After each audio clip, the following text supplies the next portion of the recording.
Thanks for checking out this video on family harmony. And specifically in this video, we want to address the relationship of the marriage relationship. Family harmony is a part of the area of health known as relational wholeness. Relational wholeness is the sustaining of relationships with family, friends, colleagues, and community members that are mutually beneficial, growth fostering, and empowering. Relational health is all about how we relate to people in our life, but also how crucial our relationship with God in Christ permeates every relationship that we have. There are three main areas of relational health that we use to measure our health. They are life-giving relationships, which is primarily consisting of friends, co-workers, and those that are closely trusted, accountable relationships. The second measure of relational health is godly intimacy, which is primarily our sexual health with God's plan for human flourishing at the center of that relationship. And third, which we'll be discussing it more in depth in this video, is family harmony. Family harmony, as defined by the whole leader, is this. It's arranging the most important areas of life around disciple making with a priority on our families. Another way to think about this is the recognition that the primary disciple making relationships that we have are within our immediate family, both as husband and wife and as parents.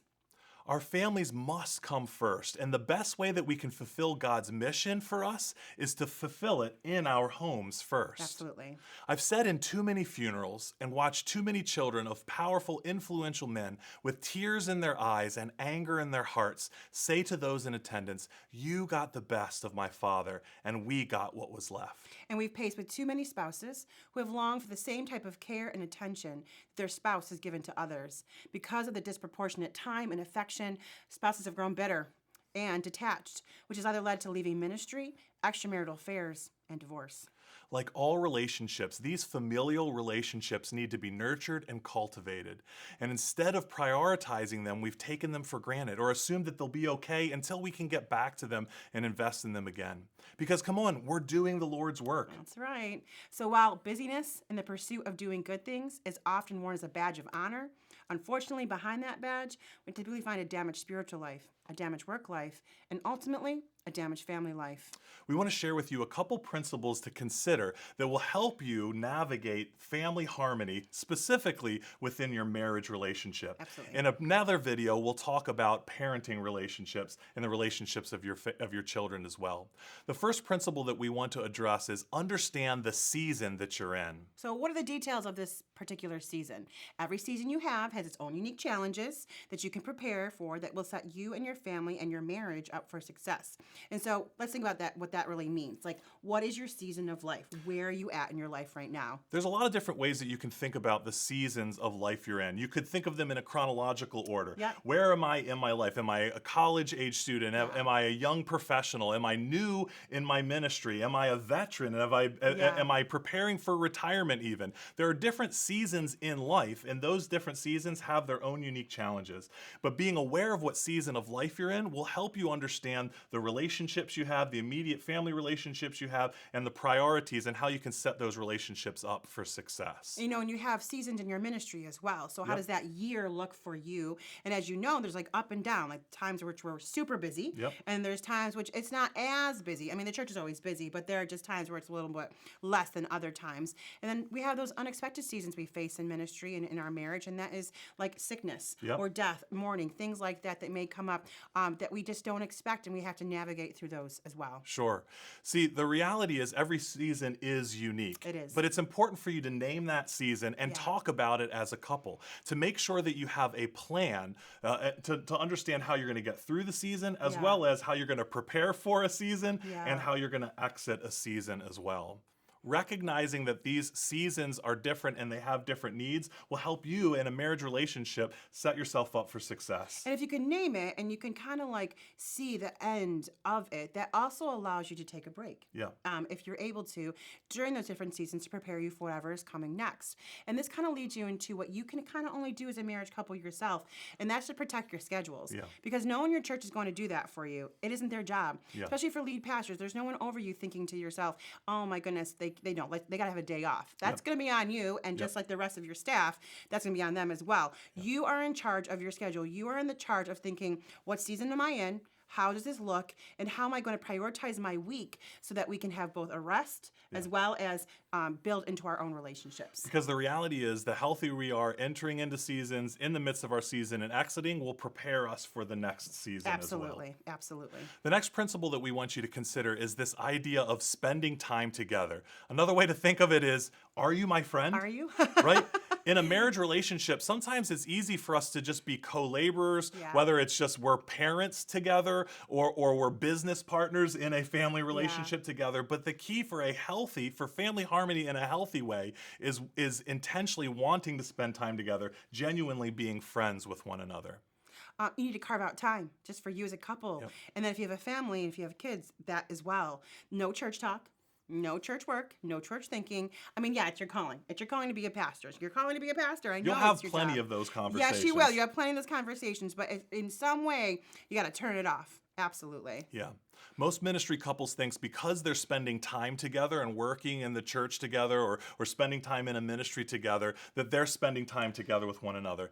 But you aren't really. Yes, you are together, but you're not actually building into your relationship together. Yeah. Now, if you're intentional about serving in ministry together, that can be a piece of Absolutely. bolstering your relationship And bonding, together. yeah. But there are also a lot of intentional things you need to do outside of the ministry that you do to really work on your relationship. Just because you do church together doesn't mean that you're going to automatically grow spiritually together. Yep. Right? Absolutely. So most pastors don't really have a plan for how they're going to grow spiritually or how they will lead their wife or their husband spiritually. They don't really have that. They spend all their time counseling others, leading Bible studies, preaching, teaching, and yet when you ask them how you grow spiritually, how you grow as a couple grow spiritually, I think we get a lot of blank stares. Yeah.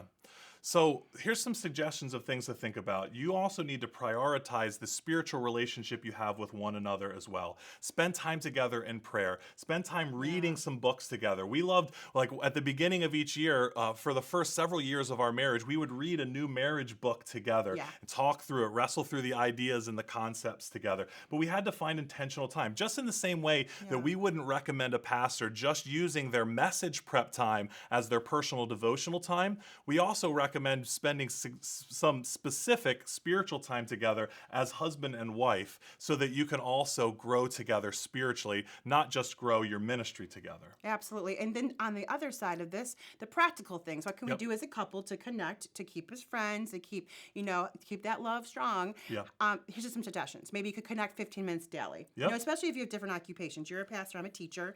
So our times in our lives go like this sometimes, right? So connecting in some way. Date maybe every other week at the minimum. I know time is sparse sometimes, but it's important to still keep that. And you can find creative ways to do this. It might not be going out every week, but it's just intentional time together, face-to-face time together. We spend a lot of time shoulder to shoulder, but when we're dating one another, it's time spent face-to-face, looking into each other's eyes and confirming the relationship with one another again. And then hopefully you can get away. Twice a year would be ideal, but we all know how time is and money is. And so just to get away from it all, especially if you are parents, just to help, do something for yourselves. And men, let me talk to you for just a second. This shouldn't be one-sided. This isn't the job is not of your spouse to hold on to the romance and the special uniqueness of your relationship. You also need to pursue. You also need to take time because there's all sorts of different needs that are in the marriage relationship. Things that she'll prioritize, things that you will prioritize, but it takes both of you to be able to really engage in restoring that relationship. Absolutely. And just, know your marriage. Your marriage is not going to be the same as ours. And so how much time you need to spend together is going to be determined by you guys. Yeah. It's also important to think about the fact that sometimes for the sake of your relationship, it's healthy and good to have things that you do separately as well. Having your own friends, people that you can spend time with, people that will invest in you, speak into your life, and even your own hobbies. So that as you're getting filled individually, I'm an extrovert, she's an introvert. Yeah. The things that fill her are things that are done by herself. The things that fill me are around other people. And when we are getting our individual needs met, then when we're together, we can just invest in each other as well. And we want to go outside the church for this a little bit, right?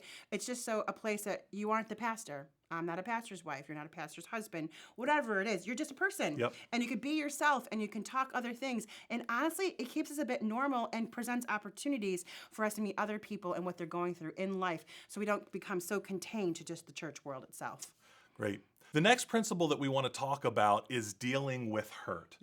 Because the reality is, when the harmony in your relationship is off key, things will not resonate the way they're supposed to. They're not going to. And some of the things that we think about that when things are not quite the way they should be, there's conflict of some Yes. sort, is we want to concentrate on reconciliation, not resolution. Yeah. See, as a guy in the relationship, I always try to focus on the resolution, right? I want a solution to the problem.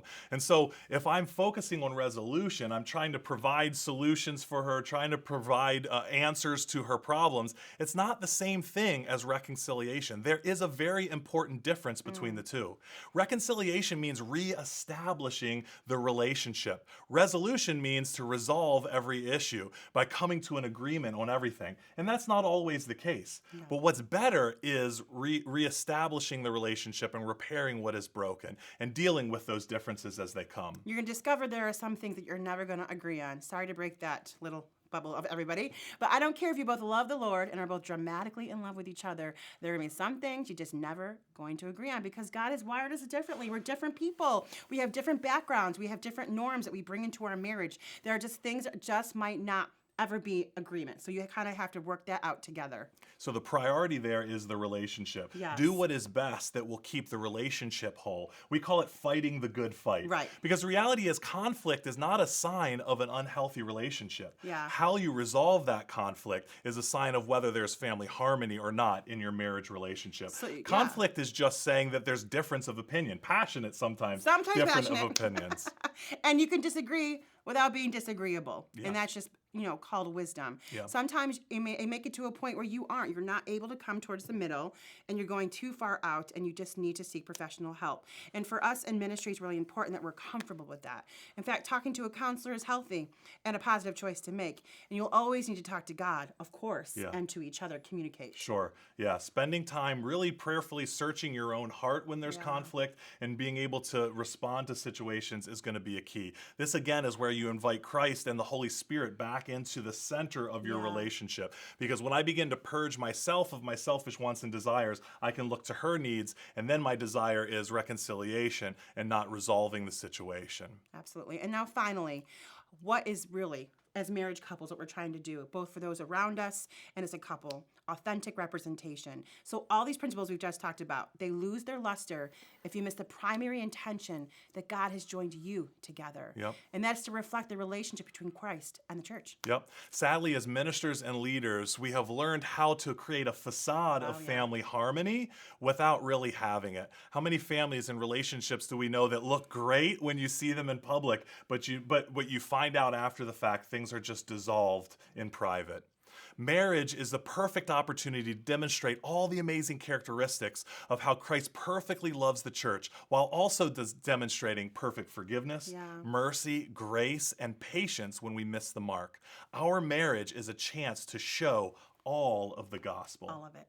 Thanks so much for taking some time checking out this video that we hope will provide some principles and some practical ways in which you can really intentionally work on the family harmony in your relationship, specifically related to your marriage relationship.